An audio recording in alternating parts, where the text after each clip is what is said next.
Finally, after 4 years, eto, napagawa na din namin ang aming mga kitchen drawers. Ayan ang itsura niya after Typhoon Enteng. So talagang sabi ko, no choice na kami mag-asawa kundi talagang ipagawa.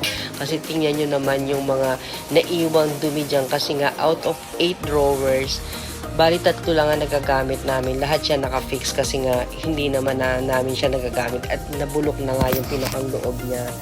So ito, napagawa na namin siya. Made of aluminum na siya lahat. Yun lang ni-retain namin is yung door handle at saka yung pinakang front at saka yung drawer and kitchen cabinet door. Kasi solid wood naman siya. So lahat ng loob niyan is made of aluminum na.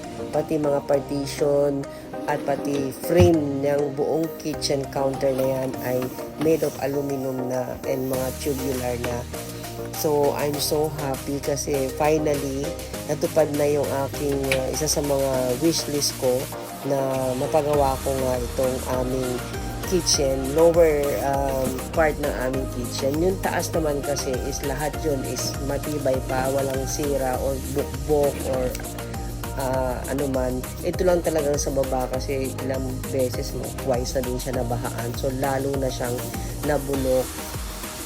So, eto, ang saya-saya namin kasi ayun na, finally, as in talagang legit na talaga yan, yung kitchen namin na yan na lalo akong na-in-love sa aming kitchen. Noon, kahit na I know for the fact na meron akong sikreto dyan sa mga ilalim na yan, pero ngayon talaga naman, I'm so happy.